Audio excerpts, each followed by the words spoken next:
Anything wrong with these plants? Yes or no? In this video, I'll share with you what I learned about the plants I thought were failing and what I did about it. Hi, Alice here. I'm sharing practical gardening tips and information so that you can create the garden that you love.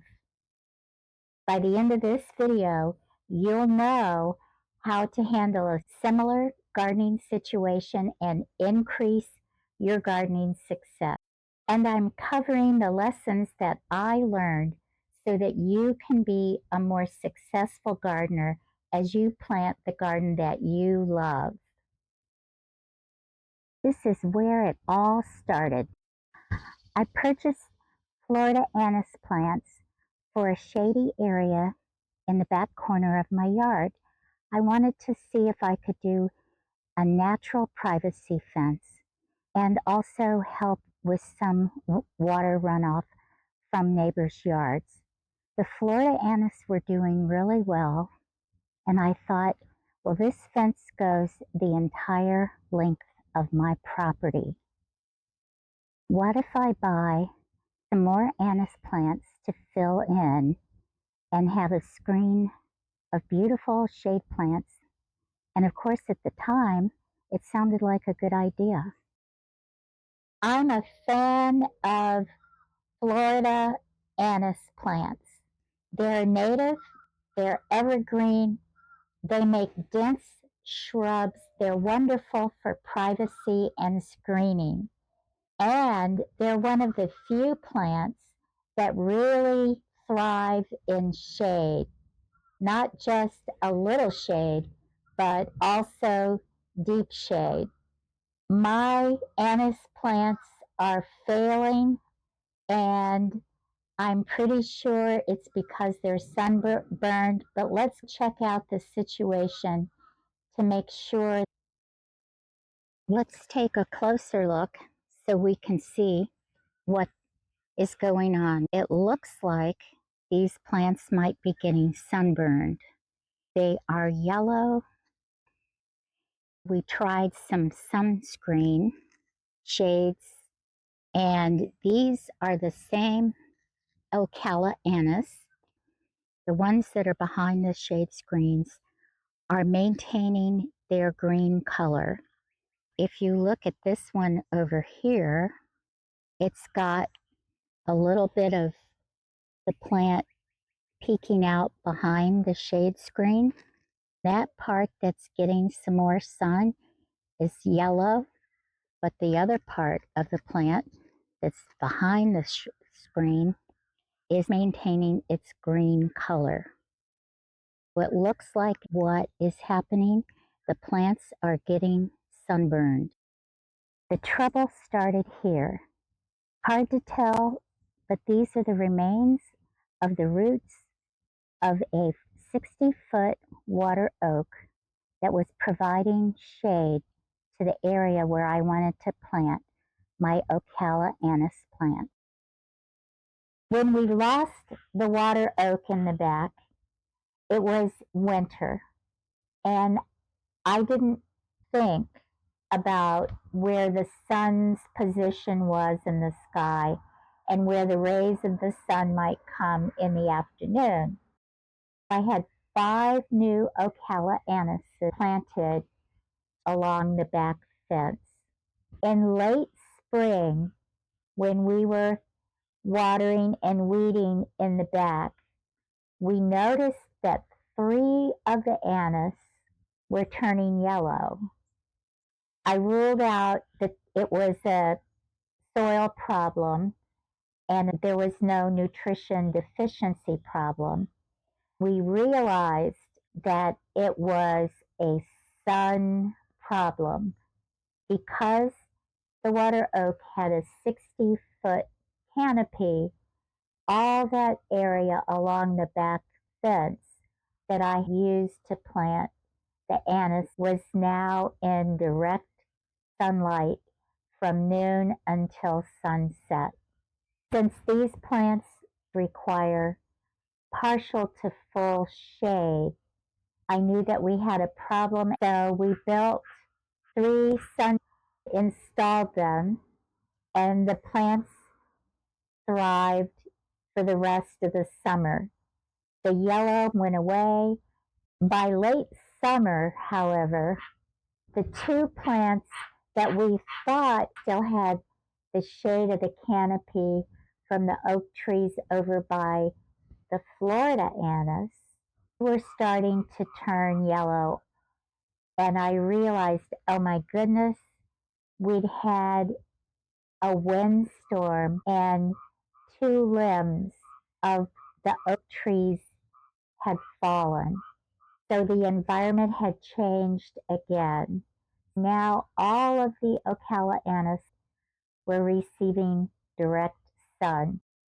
I knew the Ocala anise could tolerate partial shade in the afternoon, so they seemed like the ideal plant to put in that area because that huge water oak would provide afternoon shade. When we lost the oak, the environment changed. What I didn't realize was the plants would adapt, and the adaptation would be in color and in water. They were going to turn yellow, and they were going to require a lot more watering to be able to grow during the heat and the intense sun of the summer. I did more research. I didn't just go on what I remembered I'd heard at the garden center and what I thought I'd read on the plant card. I did some online research and discovered that the Ocala anise is also called yellow anise. It adapts to the light conditions by turning yellow. What I thought was sunburn is actually the plant adapting to the changes in its environment. Now I had the dilemma, can I adapt to the changes in the plant? What lessons did I learn from this experience? This lesson I learned was when an environmental factor changes in your yard, for example, a hurricane comes through and several trees come down on your property and your whole landscape is altered. After you've done the cleanup or whatever you have to do, stop, reevaluate, and research your plant's characteristics. Double check sun requirements, double check water requirements, look at characteristics regarding growth. Does it grow rapidly in full sun? Is it a slow grower in shade or partial shade? Know the growth of your plant. I did not review this information soon enough. I was busy planting, gardening. It was spring and summer. It wasn't until I had a problem on my hands that it was, oh no, now what are we going to do? And I did the research and found out that Ocala anise, unlike the Florida anise, is adaptable to sunlight and will turn yellow. Yellow is not sunburn. Yellow is an adaptation. That gave me the option of, do I want this yellow plant? I thought I was going to do green. Now it's yellow. Can I start accepting a yellow plant in the yard? The second thing I learned is always consider the sun. I know the cardinal location of the sun in my yard. I know where west is, which was critical for these plants because in the summer, the plant is in full sun. Can the plant adapt to that kind of light, grow, and thrive? I don't want just a shriveled up plant that is on life support with water twice a day. I want a plant that can grow root system and adapt and continue to grow and be healthy under those conditions. So always know your sun. The other thing that I learned while researching is that conditions reported by reputable sources may vary from region to region. So when you look, always be sure you're looking at the information for your planting zone, wherever you are in the country. The last thing that I learned was slow down. Even though I think I have limited time, I want to get these plants in at the right season. I want to get them started. I want to see a flourishing, beautiful plant in my yard. But rushing and planting, sometimes you overlook things. So it helps when you've had a significant environmental change, like you've lost a big tree that's providing shade. Think about those things, write them down, keep track of what you're doing so that you have time to develop options and consider options. I made a list of the choices that I had. My choices were, first, just leave the plant where it is, but provide a lot of water.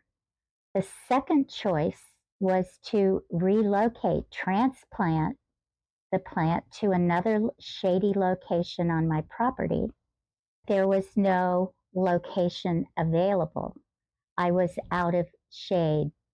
Third option was to dig up the plant, repot it, and give it to the garden club or the Master Gardener Volunteer annual plant sale.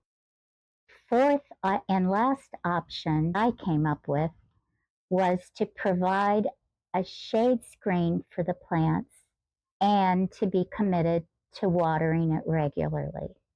I chose option 4. This plant has starting to turn green again. It's not so yellow, and there are deeper green leaves here. It's been 3 weeks that they've been covered with this sunscreen made out of shade cloth attached to the wooden frame and held in place with sturdy steel posts. Here's our second plant. Part of it has turned darker green that we associate with anise plants. There's still some yellow, but the leaves are slowly turning. So I would say, yes, this is a garden, yay, and we were successful. If you want more information about the plants, I prepared a free PDF fact sheet on the plant characteristics. Just download it below. Garden yay moment. Thanks for watching. If you've had any similar situations with plants in your garden, I would appreciate you sharing them with me by writing a friendly comment in the comments below.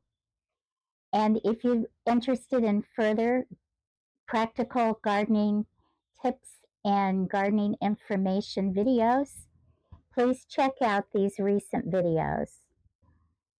If you haven't already subscribed, I invite you to subscribe to Garden Yay. See you in the next video.